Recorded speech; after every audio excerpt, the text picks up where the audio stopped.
"You're not invited to the wedding. Please don't make this harder." That was the text. No greeting, no warning. Just those words blinking on the screen as I stood at the ironing board, smoothing out the creases in Lennox's dress shirt. The same shirt he'd asked me to press for his rehearsal dinner.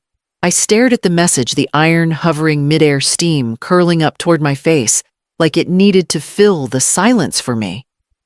At first, I thought it had to be a mistake. I called him right away. No answer. I called again. Still nothing.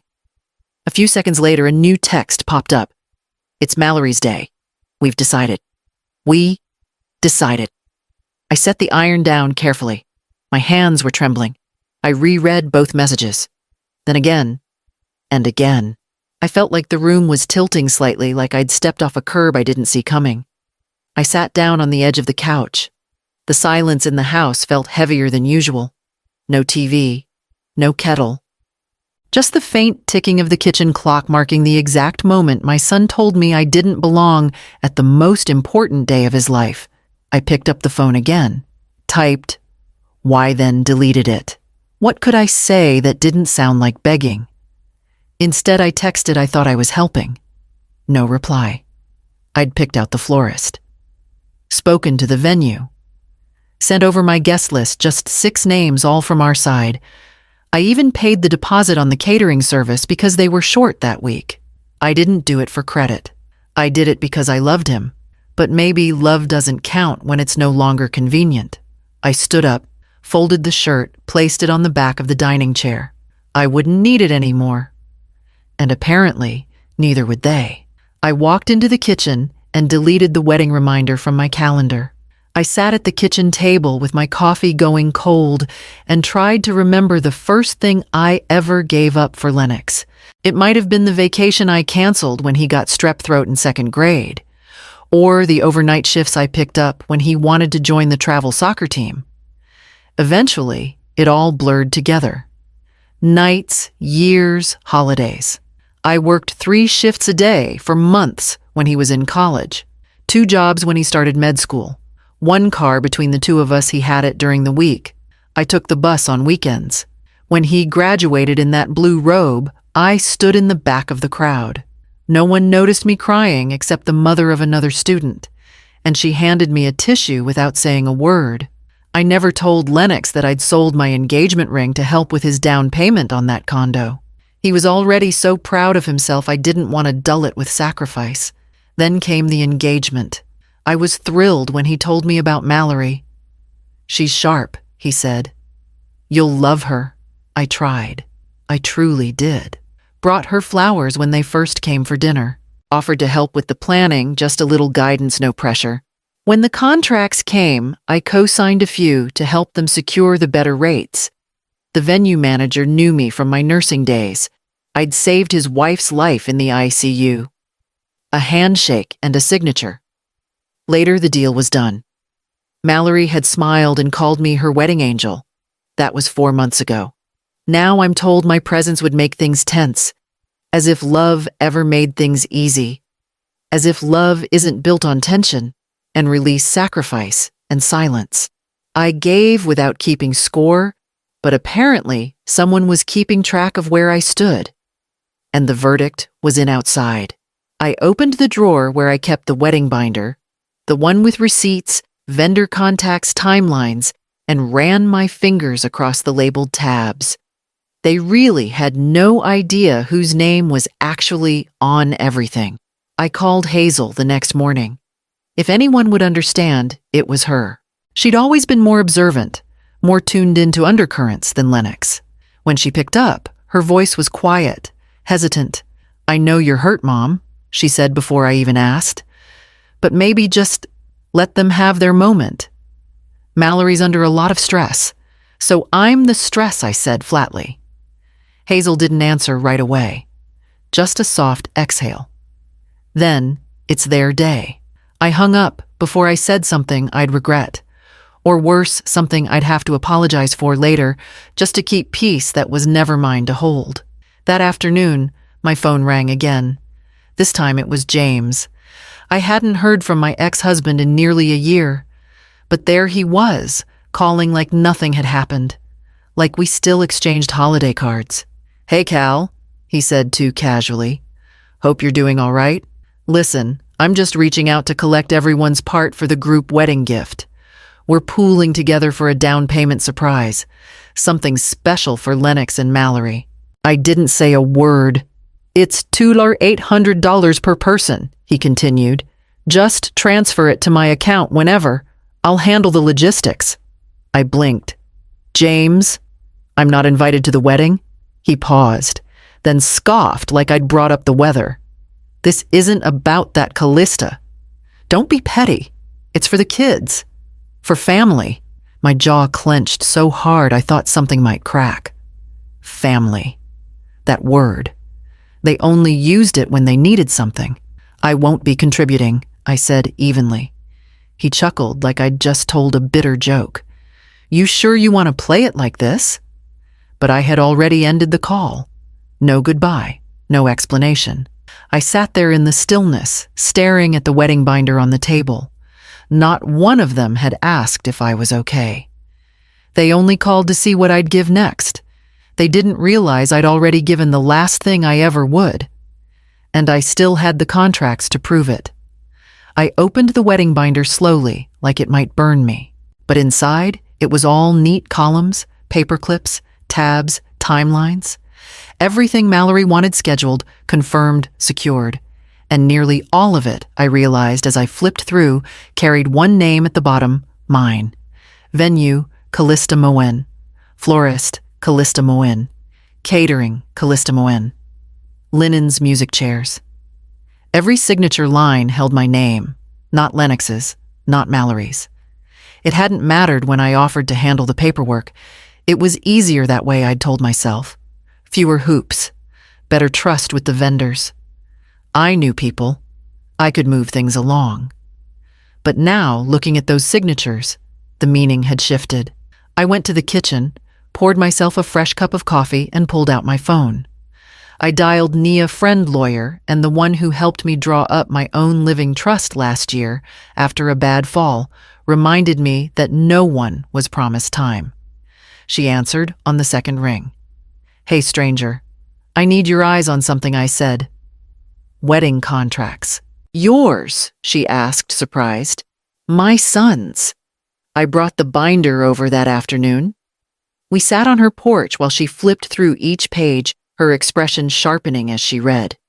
When she got to the venue clause payment, due 7 days before the event, or agreement void, she tapped it twice. "This isn't just binding," she said. "It's leverage." I swallowed. "If they don't pay, you can cancel. Legally. Refunds come back to you. Services revert to your name." I nodded slowly. "This isn't revenge, Callista," she said, looking me dead in the eye. "It's protection. Of your time, your labor, your value. You didn't ask to be erased, but you don't have to fund it." I didn't speak for a long time. I just ran my fingers over the signature line on the last page. The ink had long dried, but now it felt freshly written. Nia closed the binder and slid it back toward me. "Whatever you decide," she said, "you hold all the cards." And for once I believed her. That night, I poured myself a half glass of wine, opened my laptop, and turned on the small desk lamp in the corner of the room. No music, no distractions. Just the sound of keys tapping and the quiet breathing of a woman who had finally drawn a line. I started with the venue. "To whom it may concern, as the contracted client for the event scheduled on August 30th, under Clara Moan Events, I am writing to notify you that the final payment will not be made. Per the terms of our agreement, please consider this official notice of cancellation. Kindly process the return of the initial deposit to the business account on file. Thank you." I reread it twice. No bitterness, just business. Then came the florist, the caterer, the linen rentals. 4 total emails, each one specific, calm, and legally sound. I copied the relevant clauses from the contracts, highlighted the sections about payment deadlines and refund policies, and attached them all in PDF format. No room for confusion. When I finished the last one, I sat back in my chair and stared at the drafts lined up on the screen. Each a simple string of words. But together, they meant something much louder.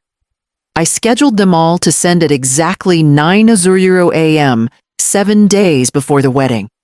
Not as a threat, not even as a warning. Just a quiet removal of myself from the machinery they assumed would run without me. Then I closed the laptop, pushed it gently to the side, and folded my hands in my lap. There was no shaking this time, no tears, just the slow settling of everything inside me. I didn't feel like the villain. I didn't even feel triumphant. I felt still, like something had finally stopped spinning. Upstairs in the back of the closet, my dress for the wedding still hung in its plastic wrap. Pale green, simple, chosen carefully to avoid upstaging anyone. I left it there.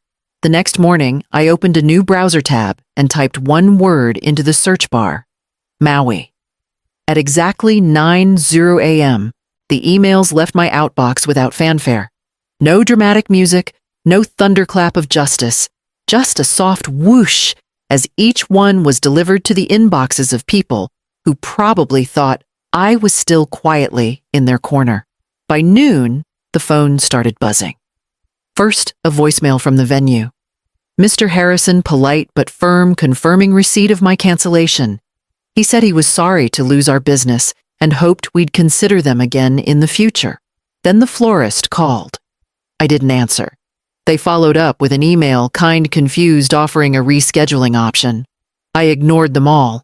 I didn't owe anyone an explanation anymore, least of all the people who had written me out of their story but still expected me to hold the spine together. I packed slowly, intentionally. A linen dress, walking sandals, 2 books I hadn't made time to read. I rolled my clothes instead of folding them. Something Lennox taught me years ago during our first mother-son trip to Chicago. I nearly smiled at the memory, but the warmth faded just as fast. I placed the boarding pass in the outside pocket of my carry-on. Flight to Maui. Departure, Friday morning. The same morning, Mallory had once scheduled her final walkthrough at the venue, the one I used to be invited to. As I zipped the suitcase shut, something shifted in me. Not resentment, not even grief, just relief. No more waiting to be invited. No more pretending that shrinking myself was a noble thing. The ocean stretched out in front of me, endless and unapologetic. The breeze carried just enough salt to sting, but not enough to hurt. I sat barefoot in the sand, fingers wrapped around a warm cup of coffee from the cafe across the street. My phone buzzed beside me on the towel, but I didn't rush to check it. I already knew what day it was. Wedding day. By the time I picked it up, the screen showed 93 missed calls. I scrolled through the voicemails, Mallory sobbing, Lennox shouting my ex-husband's voice like a clenched fist. The venue had released the space. The caterer never arrived. The florist refunded the flowers to my account. Someone, somewhere, had tried to pull it all together last minute, but I knew it wouldn't work. You can't rebuild a house the morning it's meant to be lived in. The last voicemail from Lennox was quieter. Not calmer, just tired. Mom, please. I don't know what happened. Mallory's in tears. I don't know what to do. You've got to call me back. I almost felt sorry for him. Almost. I took a slow sip of coffee and watched a family further down the beach helping their kids build a lopsided sandcastle. The mother laughed as the smallest one collapsed the whole thing with one excited kick. No one yelled. They just started again. That used to be me. Always rebuilding what someone else knocked over. But not this time. This time, I let it fall. I tucked the phone back into my bag, still buzzing, and turned my face toward the sun. The light didn't ask anything from me. It just warmed my skin like I still belonged here in the world in my own moment. I stayed on the beach until the breeze turned cooler and the families started packing up. Then I gathered my towel, shook off the sand, and started walking. My phone buzzed again in my bag, a fresh wave of messages hitting. I didn't check. I already knew what broken sounded like. And it no longer had anything to do with me. I let the phone ring twice before answering. It was Lennox again. His voice hit me like a wave the moment I said hello, tight, frantic. Mallory was sobbing in the background, her voice high and panicked. I couldn't make out the words. "You sabotaged us," Lennox shouted. "You ruined our wedding." I didn't flinch. I didn't raise my voice. I waited a moment, then said, "No, Lennox." I removed my work from people who erased me. He went quiet just long enough for me to hear Mallory's cries shift into something angrier, accusatory. "You told me not to come." I continued calm. "So I didn't. You said there was no place for me at the wedding." I honored that. "That's not what we meant," he said, but it sounded weak. "You blindsided us. You didn't even give us a chance to fix it. I gave you everything else I said. Time, money, labor, support. I built the entire foundation, and you told me to leave before the celebration. That's not a miscommunication. That's a choice." "She didn't mean it like that," he snapped. "You know how Mallory gets when she's overwhelmed." I closed my eyes. "Of course. Excuses. Passes. Soft landings for everyone but me. Contracts are contracts," I said. "They were in my name. The services were under my business. What you all saw as gifts were business transactions with my signature at the bottom." "You sound like a lawyer," he muttered. "No," I said quietly. "I sound like someone who finally learned that silence doesn't mean servitude." Mallory screamed something in the background, something I couldn't fully catch, but didn't need to. I'd heard enough. For years. Mom will never recover from this. I didn't respond to that. I wasn't there to cushion the fall anymore. I heard my own breath steady, not trembling. "This wasn't personal," I said. "Well, neither was this." I ended the call before he could answer. I placed the phone face down on the nightstand and pulled the hotel curtains wide open. From my hotel balcony, I could see the ocean folding into itself over and over the tide, a steady rhythm that made no demands. Somewhere across the Pacific, they were probably picking through the ruins of what should have been a wedding, or maybe still trying to salvage it. I wouldn't know. I hadn't checked my phone in hours. When I finally did, there was one new message from Lennox. Just 2 words. "You win." I stared at it for a moment. No punctuation, no apology, just blame disguised as surrender. I deleted it without replying. Winning had never been the goal. I wasn't trying to score points. I just wanted to stop bleeding. I put on my sandals and left the room. The late afternoon sun was soft, almost golden. I walked until I found a small chapel nestled between 2 palm trees, quiet and open. The kind of place you don't find unless you're not looking for anything anymore. Inside, there was no music. Just stillness. One woman sat near the back head, bowed. I didn't disturb her. I moved to the front, lit a candle, and stood there a moment. I didn't pray for forgiveness. I didn't even pray for peace. I just let the heat of the flame remind me I was still here, that I could choose myself without apology. They had built a wedding without my name on the program. No seat reserved, no mention of the woman who signed the contracts, paid the deposits, picked the linens. I was supposed to be invisible, useful, but forgettable. But in removing myself, I'd become visible in the one way that couldn't be denied. The chapel door creaked behind me as I walked out the wind, lifting the hem of my dress. I felt lighter, not because anything was fixed, but because I'd stopped trying to hold up things that were never meant to include me.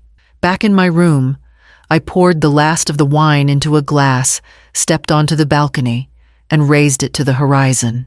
Tomorrow, I'd go home. But not back. Back in Savannah, the air felt heavier, thicker with the kind of silence that used to sting, but not anymore. I unpacked, slowly folded everything neatly, then reached into the back of my closet and pulled out the dress I'd bought for the wedding. pale green soft fabric still wrapped in its garment bag. I hadn't even taken the tag off. I stared at it for a moment, then placed it carefully into a donation box, along with the heels and clutch I'd planned to wear. Someone else could make memories in them, now someone still invited to the places they helped build. That afternoon, I sat at my kitchen table with a pen and a single sheet of stationery. No email, no grand speech, just a note. Brief. Measured. You uninvited me from the wedding. I wasn't trying to be a guest. I was the one who built it. You tore it down. CM. I folded it, cleanly, placed it in an envelope without a return address and walked it down to the mailbox. No one would write back. That wasn't the point. There would be no more phone calls. No more explanations. No awkward sit-downs to clear the air. Whatever they'd wanted me to be quiet, convenient, invisible, I wasn't anymore. I wasn't angry. I was done. Back home, I made myself a cup of coffee and opened the windows. The afternoon sun stretched across the floor, warming the walls that used to feel so cold. I sat at the table where I'd once planned their wedding down to the minute, and now I planned nothing at all.